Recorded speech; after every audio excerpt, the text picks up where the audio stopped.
welcome. So good to see you. I hope you all are doing well. I hope you're having a great day. Welcome to Money in the Morning, aka Financial Consciousness Training, aka Economic Elevation. This is where I teach you the art of economic elevation every day by encouraging you to become financially conscious. Because a lot of people want money, but they don't understand how to get it. They don't understand how money works. They don't understand what it means to be aware of money. And like I always say, if you can't see the money, you'll never be the money. So I want you to have the money.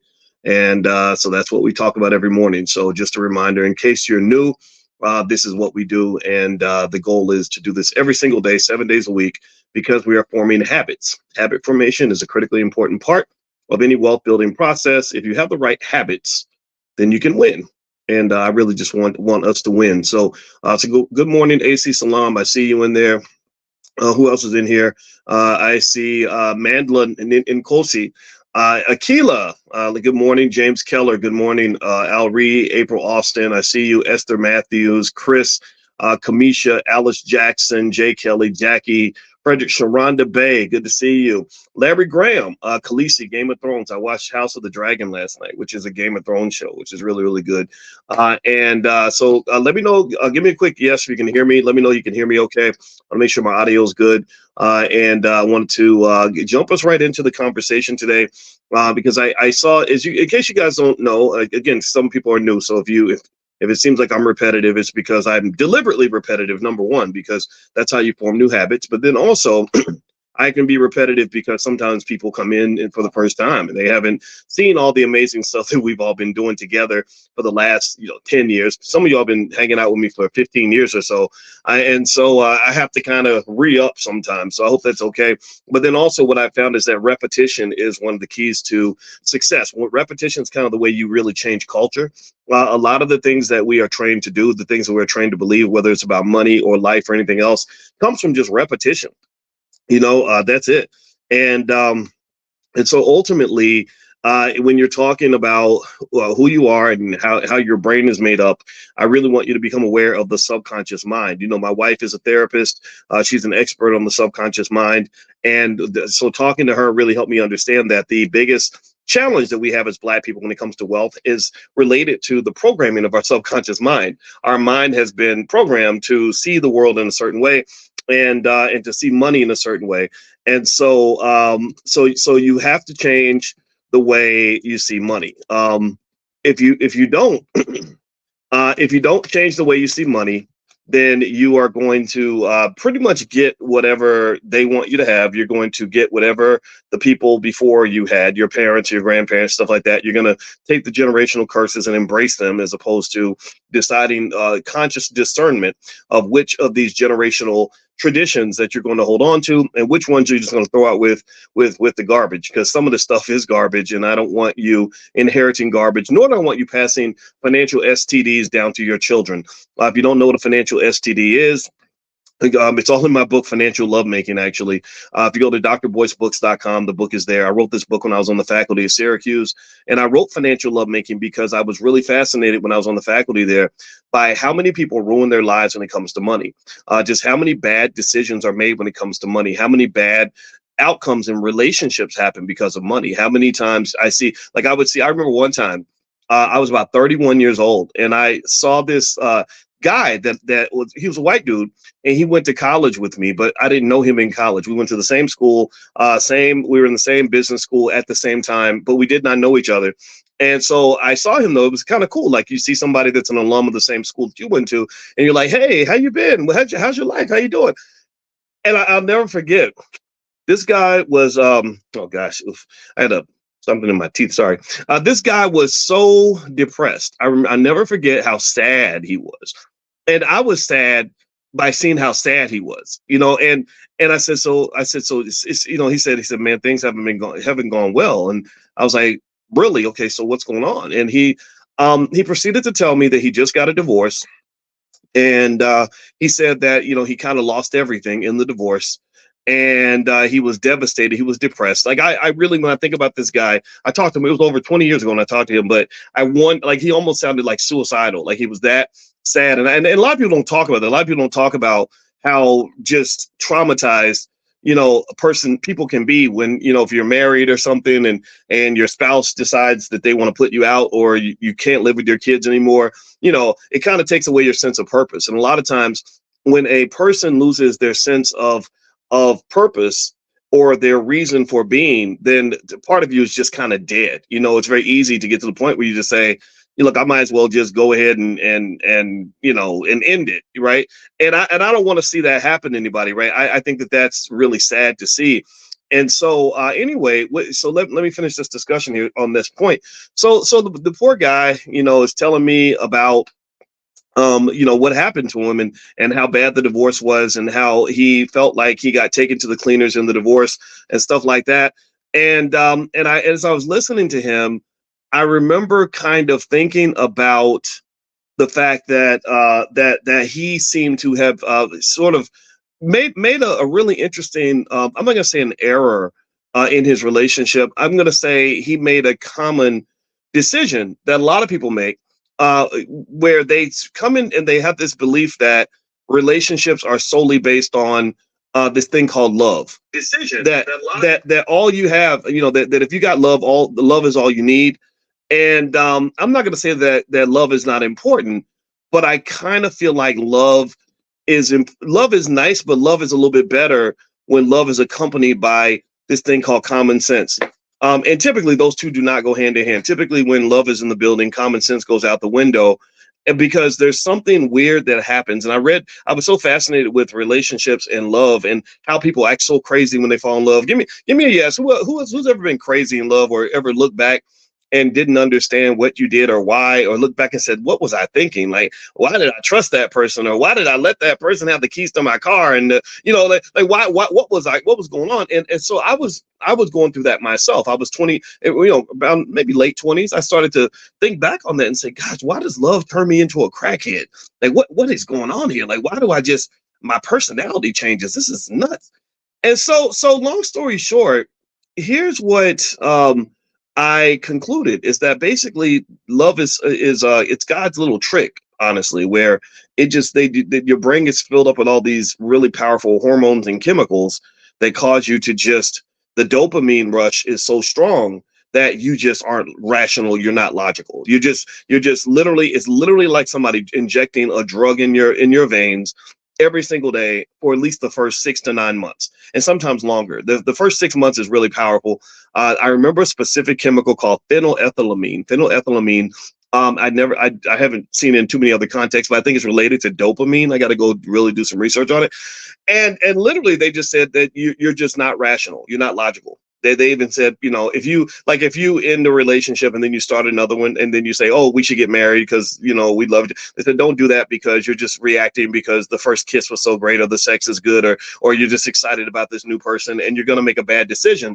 So long story short, when you talk about this mix between love and money, it becomes a very dangerous mix, almost like mixing prescription drugs and alcohol.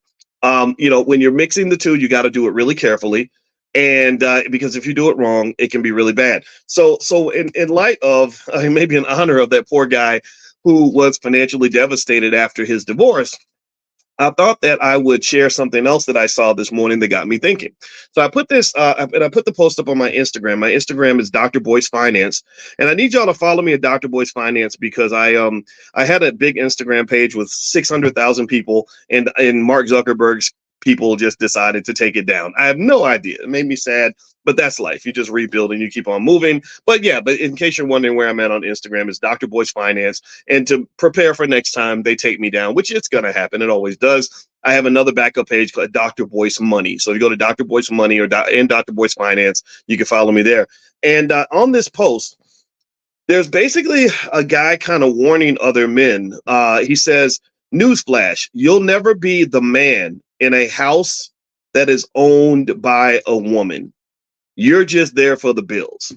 And in the post, which again, it's on my Instagram, it pictures this guy. He's sitting there. For some reason, he has no shirt on, and he has his suitcases next to him, and he's sitting outside with no shirt, looking sad and reflective, like something happened, and he got put out or something, and he's sad and devastated about his relationship. And so I thought about this and I said, okay, so this to me is, and I don't like stuff that contributes to what I call the gender wars. The gender wars are pretty intense right now in some segments of the community. You have a lot of hurt people that hurt people by saying hurtful things about other people. So you got men who just complain. They get on the internet and they complain about women all day, and then you got women who complain about men all day. And I'm not a person that believes you solve a problem by complaining about it. Again, remember, I'm a mathematician, and I've never run into a mathematics problem that you ever solve by complaining or whining about it, or getting angry at the chalkboard because the problem was too hard. I just come from a space where you solve the problem, right? So I don't understand the complaining culture, but so I say that we embrace the problem solving culture. So here's what I'm saying. I'm going to break this down. This is our financial consciousness exercise for today. So there's the one side where the guy's saying, if you're there just paying the bills and she owns the house, you're not the man of the house. You're just there to pay the bills. Okay, I hear that, right? You feel like you're an accessory. You're not really getting much benefit from your contribution. Okay, that's fine. But then the other side of that I've seen is examples where a woman was in a relationship with a man for a very long time, made significant contributions to the man, and did not get financial benefit from that, did not get ownership or control of anything during that time. I remember when I was a kid, I had a friend whose mother wanted to take her own life, and because and she was one of those interesting. I used to be really fascinated when I would go visit my white friends, because their parents they were so open about stuff. They would just tell you stuff that you don't tell kids. That in my house, my parents didn't tell me grown folks' business. They just didn't do that. But this lady she told us all her business. And I was like 16 or 17 thinking, I don't really need to know all the problems of a 38-year-old. Who does that? But maybe that's just me. Maybe that was just my family. Like my parents, they never argued in front of us or anything, right? And I'm glad that they didn't, because I didn't want to hear about the problems of 35 and 40-year-olds when I was a teenager. So just keep that in mind. Some of y'all be fighting in front of the kids and all that. Don't do that. It's hard enough to be a kid. But this lady would tell me all her business. And one thing that I remember her telling me was that her husband, she met her husband in college. He was going to be a dentist. And because he was going to be a dentist, she felt like that was the reason why she didn't have to finish school. This is back in the day where you went to college just to get a man, right? Or some women did, not all women. A lot of black women didn't do that, but a lot, that happens, right? So she marries this guy, and they live happily ever after for about 22 years. And they live the exact life she thought they were going to live. They get a big house. They live in the nice suburb. They have boats and they take trips and they live in the fine life. But then when they get in their 40s, I guess he got restless and he starts to have an affair with his 23-year-old assistant secretary or something. And eventually he leaves with this lady and decides he wants to be with the young girl. And so he trades in the 40 for 220s, I guess. I don't know. And anyway, so eventually what happens is that she says, I was stuck. I was paying, or he was paying all these bills. Our kids were in private school. The mortgage was sky high. She said my resume was dusty because I hadn't worked in 20 years. I didn't know how to make money. And so she said that she was so devastated that that's what led her to feel like she had to take her own life. And that story never left me. It always stuck with me. And it was my first introduction to how various financial and career decisions can really put us in a tough spot. And it's not so much that she made a bad choice. Because in my view, she made the choice to trust the person she loved. I don't think that's a terrible choice. I don't think that makes you a stupid person. I don't think that that's bad. I just think that sometimes things change, right? And in finance, and actually, before I move on, I want to ask everybody: can y'all hear me? Give me a yes if you can hear me, because I see a couple of you are mentioning audio challenges. Are y'all able to hear me? Okay, I see a lot of yeses. James, Ferran, Gabe. Okay, all right. So thank you for saying yeah. For those who can't hear as well as you'd like, maybe hit the reset button or turn your volume up or reboot or something like that, or maybe it's your Wi-Fi. I apologize. I wish I could come in your living room and talk to you directly, but I can't. So I just want to double check that. Okay, so in finance, they have this whole theory, this whole area, this whole field of research that some academics dedicate their lives to, called optimal contracting.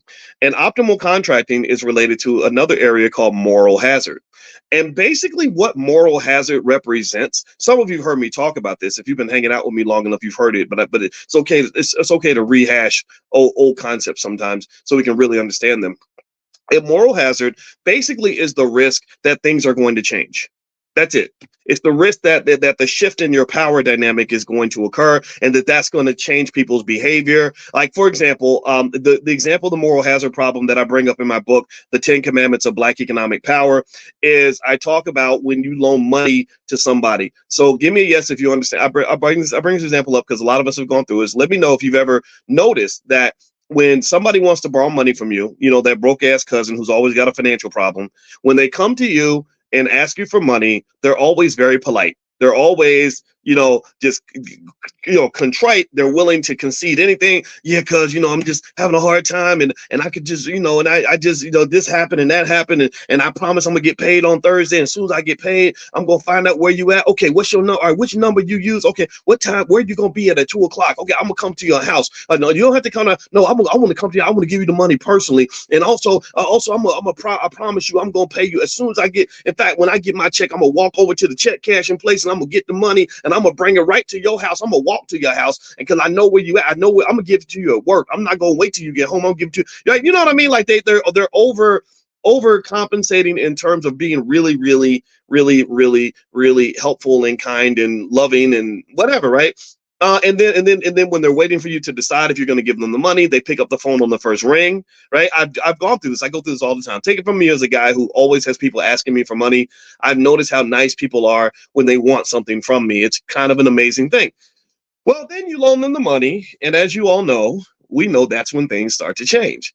That's when the cousin is not picking up the phone on the first ring anymore. They're not even answering text messages, and they might take 3 days to answer a text, and then say, "Oh, I was busy." I'm like, "You're too busy to look at your phone. You did not, because it takes a second. I can look at my phone right now and see a text message and respond. Like it don't take that long to respond to it. It don't take 72 hours to respond to a text." Unless you don't want to talk to the person that's texting you, right? And then or then finally you get them on the phone and then they got an attitude like what you want, like why are you bothering me? And then they give you excuses, and when you don't accept the excuses, when you say, hey, look, we made an agreement. You told me you were going to pay me Tuesday. You were going to come to my job. You were going to deliver the money in cash to my desk, and that didn't happen. Like what's going on? And what you don't really realize is that typically when people are always having financial problems, when you loan money to somebody who's always got a financial problem, you're pretty much making a bad loan. That's what you're doing. When you loan money to people who've always got an issue, and if you're somehow deluded into believing that they have all this string of issues because they just have all this bad luck that no one else seems to have, that's you're kind of lying to yourself. Like a lot of times we want to believe that we don't believe, oh, if we just give Pookie a chance, things will turn around for him, and somebody just gave him an opportunity, or if this hadn't happened to him. And the reality is that there's a pattern established. There's a culture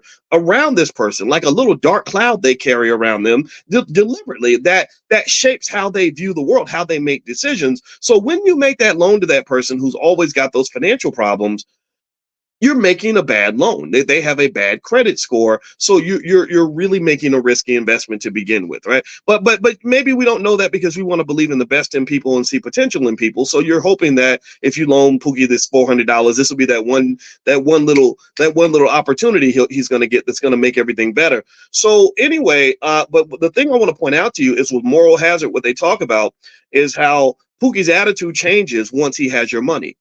Like his perspective, his incentives, his everything shifts once he's got the power and you don't. Possession is 9/10 of the law. He got your money. He doesn't really need to answer the phone on the first ring. He doesn't have to be nice to you. He doesn't need to do anything for you because now he's got your money. And again, because he's a bad decision maker to begin with, he doesn't even process the fact that now that he's messed up his relationship with you, you're never going to loan him money again, because people who make those consistent mistakes are not very financially conscious.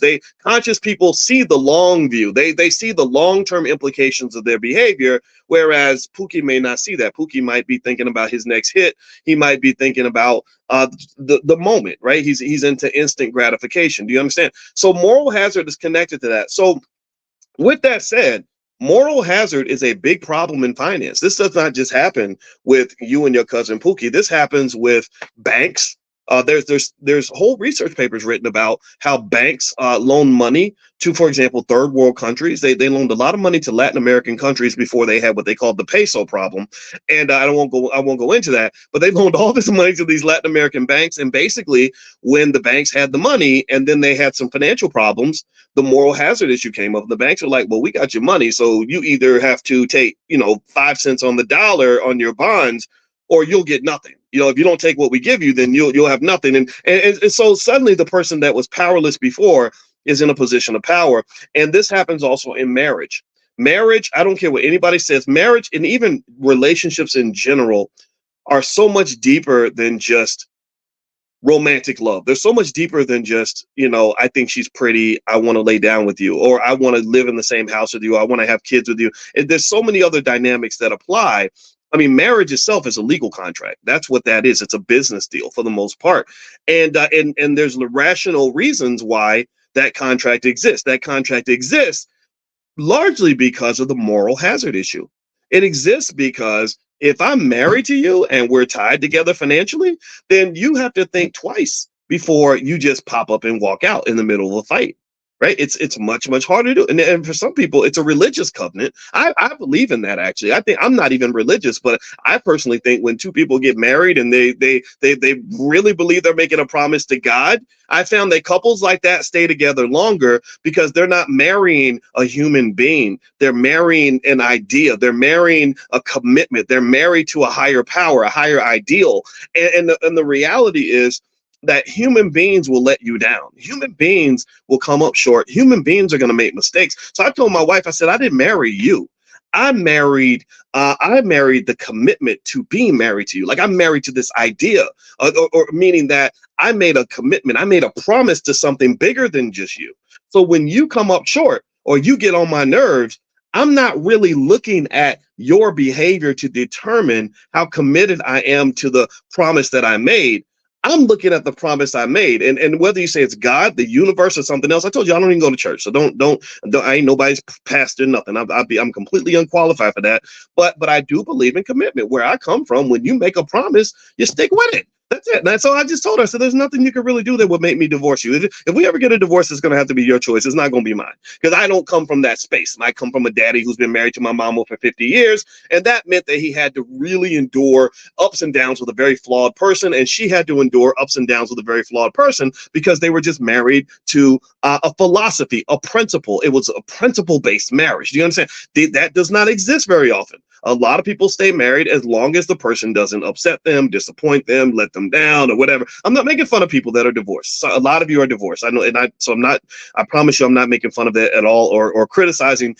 I'm just saying that that's just it's a mindset, right? So anyway, so studies tend to show that people that are more married to some sort of bigger idea, an idea that's bigger than a person, that's not contingent on another person's behavior, those marriages tend to last longer, because then when the person messes up or they come up short, they say, well, you know what? I'm married to, I made a commitment to God. I'm married to the church and to God. I'm not really married to you, right? So anyway, that's just a little thing I've observed. Again, take it with a grain of salt. If it sounds like BS, then throw it out, please. All right. So here's the other thing too. The other thing about marriage is that it is a legal contract, and it does provide various financial incentives, carrots and sticks, to basically make it much harder for you to just walk out the door and dump each other. It's similar to the relationship between the United States and China. I would argue that the reason that the United States and China have not decided to just go to war with each other and start launching missiles at each other is because they are so deeply connected financially. They are financially married. We are so locked in together economically that a war between China and the United States would devastate both economies. It would hurt them more than it hurts us, but it would still hurt us too, because we're greedy as hell. America is a capitalist society, and we kind of worship money in this country. It's unfortunate. I don't agree with it. That's not my style at all, but that's kind of what you're dealing with. So that marriage, it has some uses. It kind of has some logic behind it, and it's not crazy. Now, here's the thing, though. not everybody wants to get married. Or why? Well, because, number one, like the poor guy I saw who was so depressed, I thought he was going to take his own life. Maybe the other person doesn't do what they're supposed to do, and there's lots of pain that comes with people disappointing you in a relationship. Maybe it's because you just don't, the whole commitment thing isn't your thing. Maybe you just feel like, look, hey, I can be committed to you, but that doesn't mean that we have to be committed in every single way, right? For whatever reason, there are people who just decide not to get married, and I think that's a perfectly logical decision. I'm not here to judge that or evaluate that. I'm not a Bible thumper or a person that's going to tell everybody what to do.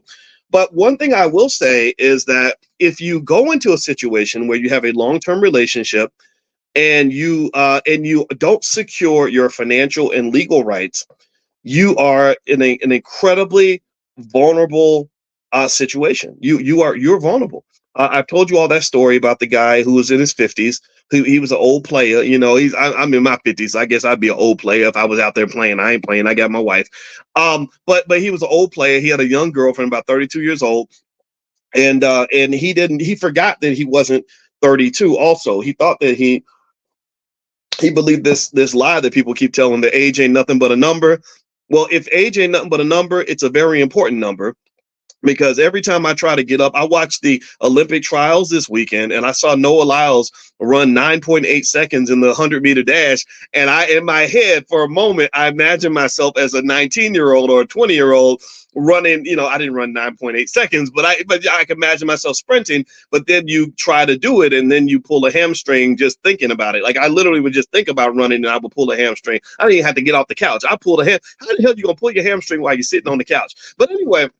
So life has a way of reminding you that you're not a kid anymore, and but then sometimes we don't want to accept that. So he's 50 some years old. He's got the 32-year-old girlfriend, maybe 30, something like that.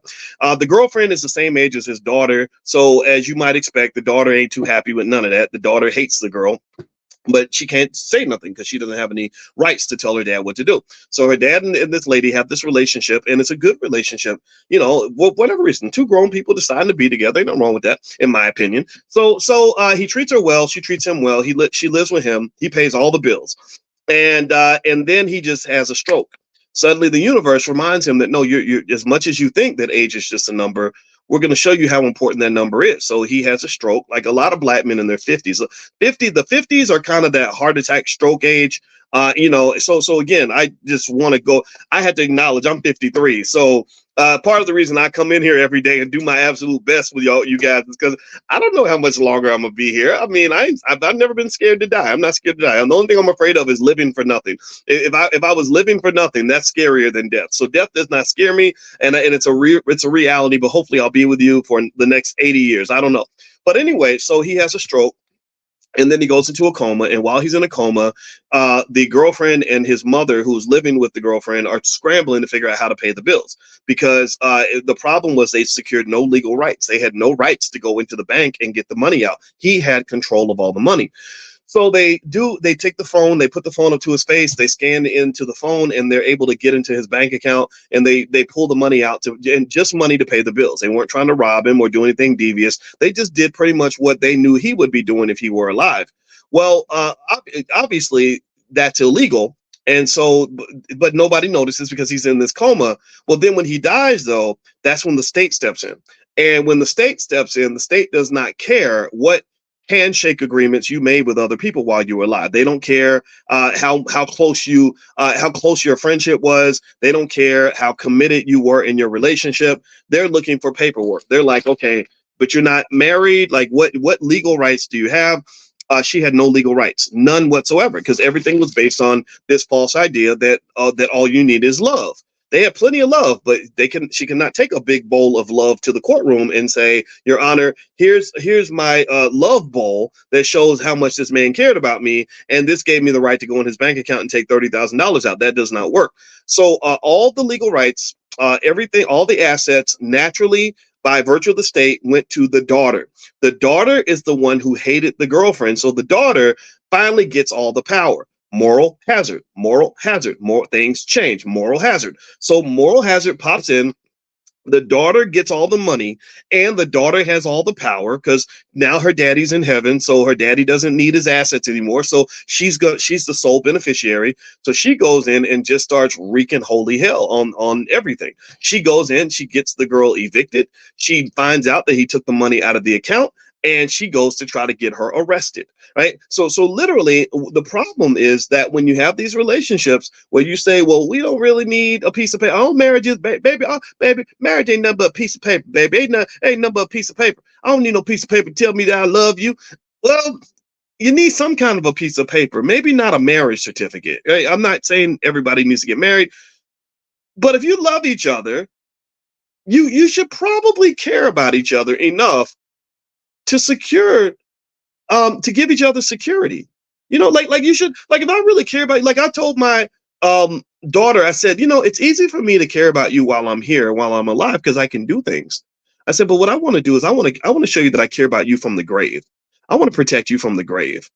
So because my life is short, life is fleeting. I'm gonna be dead one day. We're all gonna die. So making plans for just possibilities, I think it should be a critical part of our thinking. That's an incredibly important part of economic consciousness, is to realize that the only constant in life is change. The only thing that's constant in your life is that things are going to change. Shout out to Olita Adams. Remember that song? Everything must change. You know that song? If you haven't heard it, it's one of the most beautiful songs ever. And I heard that song when I was 19, and I remember listening to it, and it made me cry because I thought about the fact that everything around me was going to change. I called my parents and I said, I just want you to know right now how much I love you. And then my dad's like, what's wrong with him? I said, I'm having a moment because I just heard this song. I'm like, oh my God, everything's going to change. The young become the old, and mysteries do unfold. Right. And so everything must change. Everything's going to change.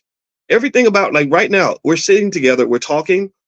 This is not going to be the state of the world forever. This is going to last about another 30 minutes until we all adjourn and go about our day. So everything must change. Everything will change. So a big important part of economic consciousness is is only giving a certain amount of energy to observing what's in front of you. You want to have mindfulness and understand what's in front of you, what's happening right now. That's mindfulness. That's a type of consciousness where I can be with you in the moment in a very meaningful and deep way. That's an important part of consciousness there. That's almost like a type of meditation. So mindfulness is very important. But then after you practice mindfulness of the situation that you're in, you have to also practice mindfulness of the fact that there is a big, vast unknown called the future that you're also going to have to find some way to plan and prepare for.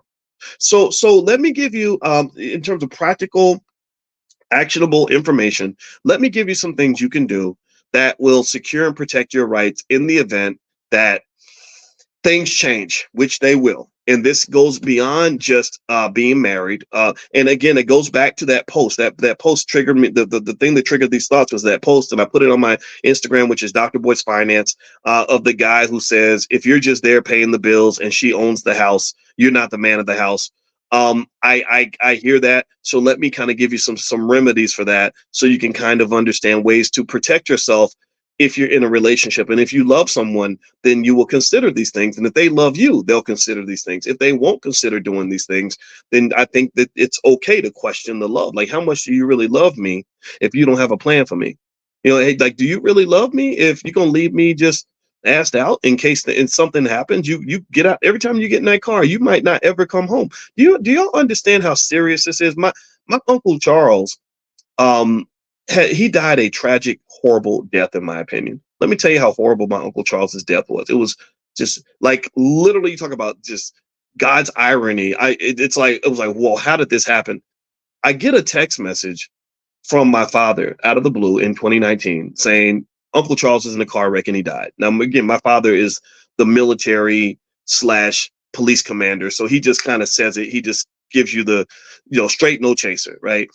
Um, but then I find out the details. Let me tell you the details. Crazy. There's so many weird ironies here that I can't even remember them all. But so he and my aunt Janice had just bought a new house. And that was the day he died. was the day that they were going to move into their new house. He called, and also that day was their wedding anniversary. And also the day after was her birthday. So he calls his wife, where they're about to come home, move into the new house, go out to dinner for the wedding anniversary, and celebrate her birthday the next day. And he gets killed in a car crash on the way home. True story. I'm not making this up. In addition to that, the day that he gets killed was the birthday of his mother. She was already in heaven. We call her Mama. Mama, in case you don't know, Mama is Felicia, my grandmother. We named our panther in the Black Business School after my grandmother. That panther's name is Felicia. That I keep this panther with me. She's right here. She's right behind me. Every time you see me with that panther, just know that's me carrying my grandmother with me, because she's the first person that taught me about financial literacy and investing, about money and wealth. She wasn't very educated when it came to money, but she had those grandma principles, those sturdy principles of financial responsibility that really is all that you need. But anyway, I'll tell you more about my grandmother at some point. Some of y'all heard the story. The rest of you, I'll bring it up again. But literally, that I said, this is so crazy that this is the day that he dies. Like, just, I mean, this is one of the dirtiest tricks that God could play on anybody. It's his mother's birthday. His wife's birthday is the next day, their wedding anniversary, and they were literally packing that night to move to the new house. And I just, so these things happen. You got to prepare. But let me tell you about my Uncle Charles. I don't want to depress anybody, so let me tell you the good side of the story. Let me tell you this. A few years earlier, I had gone to Applebee's with my Uncle Charles, and we were sitting there in Applebee's, and this was 10 years earlier. I was probably in my mid-30s. I was on the faculty at Syracuse, and he was late 40s, almost 50. And he was asking me about financial stuff, right? And the reason he was asking me was because he was financially devastated. His credit score had was like in the toilet. He had just lost a bunch of money. I think something happened with a lawsuit or something, and he was really sad because he was starting all over again financially. And I remember us sitting in Applebee's, and it was maybe about 2006. And I was kind of trying to cheer him up. I was like, you can do this. You can come back. It's okay. You just keep trying. Blah, blah, blah. And I remember him saying, he said, yeah, but it's kind of hard to start over when you're almost 50 years old. And I just remember just kind of encouraging him and trying to, support him. So check this out. This is the part that made me so proud of him. So you fast forward, and neither one of us at that time knew that in 2019, 13 years later, that I was going to get a text message saying that he was dead. So, so this is what replayed in my head. So years later, my aunt tells me that my Uncle Charles, not only did he fix his world up financially, got the credit score up, they just bought their dream house, had plenty of money saved. He had, I think, 2 or 3 massive insurance policies. Like literally, like he got his own life insurance. He had insurance from his job, and when he was killed in the car wreck, he was, again, given that death is horribly unfortunate, but some deaths are worse than others. The one good side of it was that the truck that hit him was being driven by a guy who was working for another company that also had to write a big old check. Again, nobody's happy when someone dies, but hey, if I just happen to die in that situation, I want to get killed by a rich person or a rich company.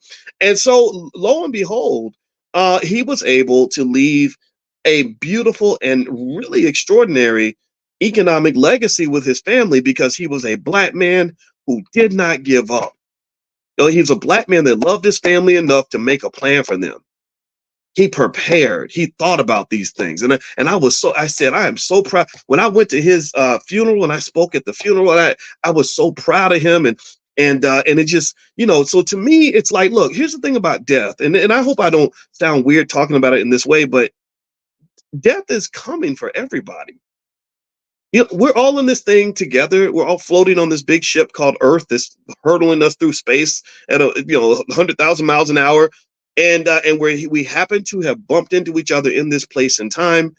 But we know what's going to happen. We know how this story ends. That none of us is going to get out of this alive. None of it. This movie will not end with any of us surviving the film. So to me, given that we know that death is going to occur, why don't we make a plan for that? Why don't we make a pact of immortality? That's what I would call it an immortality pact. Except I'm not going to be like Jim Jones and tell everybody to go drink some poison Kool-Aid.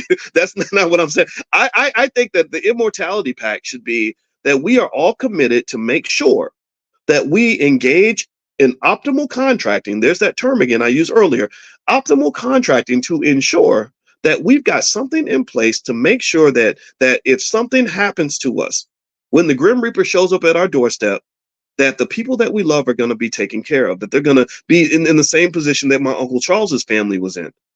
So in the middle of all the sadness and devastation that they felt to lose him, I mean, it was a terrible way to die. They were at least able to know that they were financially secure and that the bills were paid for the next 2 or 3 generations. That's pretty cool. That's pretty cool. I was very proud of him for that.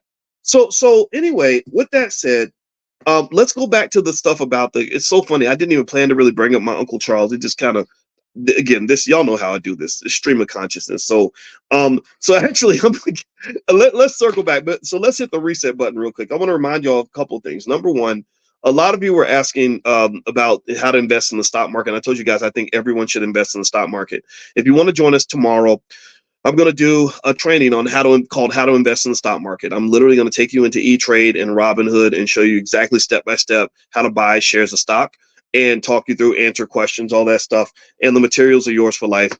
If you want to get an invitation to that session, just make sure you're on the text list. If you're not on the text list, pull out your phone, text the word morning, MORNING, to 87948. Text morning to 87948. Not only will you get an invitation to this free training, we do this every single day, 7 days a week, 10 a.m. Eastern. It's called Financial Consciousness / Economic Elevation.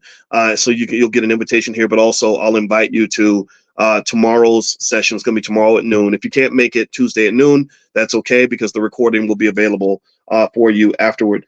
Also, just another thing I want to mention too. We really support the voices of Black women. I don't know how people feel about that one way or the other, but I don't care. And so with the Black Business School, we have a platform called Fly Nubian Money, where every single day at 1 p.m. Eastern, we have a group of sisters that get together, smart Black women that talk about really important issues. And I think everyone should be listening to Black women. A lot of us were raised and loved by a Black woman, taught by a Black woman. So to me, I think this is very natural. This is very important. So if you're interested in participating, I hope you'll come in and support the ladies, right? Because the internet can be kind of a mean place. The internet's full of crazy people, terrible people who just are mean and disruptive. So I want to fight that energy with more energy, right? So that would mean that if you follow and come into the session and just make some positive comments, engage in the conversation, encourage the ladies, that will be really cool. My wife goes in there, Dr. Boyce Watkins. She provides her therapeutic background. Dr. Lene Javette comes in. She's a business specialist. There's lots of Aisha Verzi, who I think is in this class right now. She has a background that is also not just strong in terms of finances, but she's also got an international perspective, which can really help us understand various ways to kind of look at family values. Like I think Aisha's from Nigeria, her family is, and they have, I really admire the way the Nigerian people look at education and family. And I think as Black people in America, we can learn from that. I think we got to go to our roots. I don't believe in going to these systems and all these these other things that are out here. I don't think that's the solution. I think the solution is for us to go back to the basics. So anyway, if you want to follow the ladies and be notified when they do their show every single day at 1 p.m. Eastern, just text the word Queens to 87948. So pull out your phone, text Queens to 87948, and your support would just mean everything. And if you could actually consciously come in and make a comment and just join the discussion, like that really, really helps. And I want to encourage them, because I personally think that we should listen to smart Black women, because Lord knows there's a lot of weirdos online, and I want to hear from the smart people. Even if you're a weirdo too, just be a smart weirdo. Be a weirdo with some solutions, please. All right. So let me give you 5 things a person can do to protect their rights, even if you're not married. So if you are in a relationship and you're living with somebody and you want to make sure that you're good and they're good, here are a few things you can do. without having to get married that will secure your rights and make sure that if somebody gets sick or somebody dies, or also if you're helping to pay the bills, that you're going to get credit for that, right? Like I think that solution to that post I put on my Instagram, which is Dr. Boyce Money, where the guy was complaining that, look, if you're there to pay the bills and the woman owns the house and you're not the man of the house, well, part of that solution is pretty easy. To me, if you are paying the bills and paying a big chunk of the mortgage, then I think you have a right to ask to be put on the deed. Like you can just go somewhere and sign a document and your name would be on the deed. You would have some property rights. And that only makes sense, right? That to me is a simple solution as opposed to the other solution that some people follow, which is just, I'm going to run to the internet and cry about it. Come on, man. You don't have to cry about it. Just fix it. That's what men do. That's what strong, smart black people do. And by the way, it's not text Queen to 87948. It's Queens with an S. Text Queens with an S to 87948. And also flynubianmoney.com. That's the URL for everything too. All right. So a few things you could do is, number one, there are things called cohabitation agreements. And that's basically an agreement that you can get with an attorney. You can go on Rocket Lawyer or something like that to set it up, where it pretty much defines your financial responsibilities and property rights. That can be important when you're living with somebody. I don't know if anybody else has ever done. How many of you have ever had a situation where you had a roommate that didn't pay their share of the rent and everything was in your name and then they moved out? And maybe I'm telling on myself, maybe I'm telling my story, but I've seen, how many of you have ever seen somebody go through this where you have everything in your name, you have a roommate, your roommate's supposed to take care of half the rent, they don't, then it messes up your credit because the landlord's looking for you, they're not looking for them. Well, sometimes it's, especially when you talk about the world of grown-ups where people live together, whatever, and cohabitate and do whatever they're going to do. It's important to consider having an agreement in place to ensure that everything is clear, that everyone knows what they're supposed to do financially and everybody knows what they actually own, so that if the relationship dissolves, you can say, that's mine according to the agreement. This is mine according to the agreement. I deserve half of this or a piece of that or whatever. I think and those are simple contracts you can do, again, either with a lawyer or even on a Rocket Lawyer or something. Also, there's something called joint tenancy, where you hold property jointly so that the ownership transfers to the surviving partner. So if you and I have joint tenancy on a property, that means that I can secure something that says that if you die, I'm not going to get evicted. I'm not going to end up homeless. And I think that that's important to consider. I've just seen cases where people even forget to take stuff out of their ex's name, or their ex-wife or ex-husband, and then they die because no one thinks they're going to die. Everyone thinks we're going to live forever. And then next thing you know, this ex that you hate is coming in and claiming ownership of all your stuff. Like, that's terrible. Like, why would you put your partner through that? There's also something called power of attorney. Now, with the power of attorney, you basically are signing a document that gives this other person the rights to make certain financial and medical decisions in the event that you cannot do that. I think that if you love each other, a good way to test the love is to say, look, hey, do you trust me enough to have power of attorney in the event that something happens to you or something goes wrong? If they don't, then maybe that warrants a further conversation. You can also list each other's beneficiaries on your insurance policies, retirement accounts, and bank accounts. If you go to your bank and you say, I need to put this person's name down as the person who can access my account in the event that I die, you can do that. And the thing about it is, the same thing is true for your brokerage accounts, all that stuff. And the reason that would be important to me is because, think about it like this. Go back to the example of the guy I told you about who's in his 50s, who had the young girlfriend, and he's paying all the bills and all the rent. Her biggest problem was, oh crap, he died on Thursday. The rent is due next Tuesday. How am I going to get money next Tuesday if he's not here? Or he went into the coma. I'm sure when the coma happened, that was probably when they first panicked. So in my view, I would argue that if you put someone down if they've got power of attorney and they're a beneficiary on your bank account and on your investment account, they can hop in and make adjustments in the event that something goes wrong, because things go wrong. That's life. Also, you got this thing, you've probably heard about this, called a will. And in your will, you can just make it real clear. You have to state. See, here's the thing. I'm just say it like this. How can I say this in a way that isn't me telling on myself or revealing too much or whatever? Because I am talking publicly, and I would never want something to be misconstrued. But there's a way that I show and I think a lot of people do this, especially men, but I think women too. One way that I've shown love, like real heavy love for a woman, I've only really been like heavy in love a couple times. Um, is I publicly declare that person in that relationship. Like I'll give you an example. Most of you, how many of you know about my wife? Give me a yes if you've heard me talk about my wife. How many of you have heard me talk about Dr. Alicia on numerous occasions? Anybody? Okay. One thing that you probably haven't heard is me talk about the person that I dated before my wife. Very nice lady, very nice lady. I don't even want to talk about her, but that was not. She was not Alicia. She was not going to be my wife. She's a nice lady though.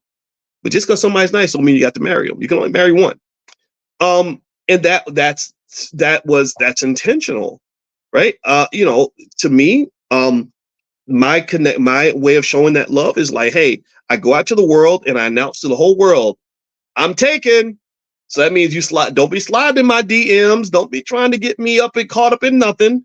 I got a wife, and that protects me as a man. Right? And me announcing that I have a wife is something that draws a boundary, and women respect that. First thing they'll do is that if I meet, because I see y'all, sometimes you see me and sometimes people think you're kind of cute. You got money makes you cuter, and I can see it. And then the woman will say, "Oh, how's Dr. Alicia doing?" And that to me is just kind of like acknowledging, like, look, I heard you, I know you all about your wife, so I'm not here to, and I appreciate that, and that really makes things easy, right? So, and here's the thing. A lot of you don't. The only people who know this are people who've been following me for like more than a decade. Back in 2007, I don't know if y'all know this, but this was not the first time I was going to get married. I actually got engaged in 2007, and again, an amazing lady, wonderful lady, and would never say anything negative about her. We just didn't get married for personal reasons. And when I was going to marry her, I deliberately proposed to her on the Wendy Williams show. Did y'all know that? It was back when Wendy did the show in New York, and it was the biggest show in New York City. And I said, I love this woman so much that I need the whole world to know, not only that I love her, but that she is that I am taken. That this is, and Wendy's show with all these women, and at that time my stock was rising. I knew I was getting out there and whatever, and I was like, I'm going to go out here and I'm going to tell everybody how awesome this woman is and how much I'm happy to be married to her. So here's my point. I think that to me, these preparations, kind of designating people, putting things in writing on some level, is a form of love that shows, like, look, I'm declaring my love for you. I may not have to declare it through a marriage certificate. I'm not saying that that's for everybody. And look at the divorce rate. The divorce rate's incredibly high. Obviously, marriage ain't for everybody, but some sort of public declaration that is real, that is concrete, that will last and persist after you're gone. To me, that's really a great sign of love. And if I'm not ready to declare anything, that's very, very risky. And I think that should be consciously considered when evaluating, like, okay, how much are you really in this with me? So that, a cohabitation agreement, a joint tenancy agreement, power of attorney, beneficiary designations, putting somebody in your will, to me, is a way to celebrate the love that doesn't require you to necessarily have to go and do something that, like marriage, that you may not want to do. So I would just say to you, consider this, because I think that sometimes I've just seen so many tragedies where someone gets financially screwed because there were no preparations that were made in the relationship. And I just really think that love is not just a word. Love is not just a feeling. Love is a verb. Love is an action. It's a series of actions. If I love you, I'm going to love you. I want to love my wife every day by taking out the garbage and being there for her and the kids and doing what I'm supposed to do as a husband. It's not just me sitting back and doing nothing and saying, baby, I love you, right? I love you. Love is not a feeling. When you get in a serious relationship, love is an action. So maybe an action would be to put something in writing. So maybe instead of putting a ring on it, maybe you put a piece of paper on it or something. But you got to do something, because if you don't, then ultimately you're very, very vulnerable. and you end up like that poor guy who feels used because he paid all these bills and he doesn't own any piece of the house that he was paying bills into for the last 5 or 6 years. So it's not just for the women, it's also for men as well. So either you're going to have a grown-up relationship or you're not. That, to me, that's an aspect of another concept I talk about in my book, The 10 Commandments of Black Economic Power, called economic maturity. Economic maturity is connected, in my view, to emotional maturity, relationship maturity. An immature relationship is like the sixth grade.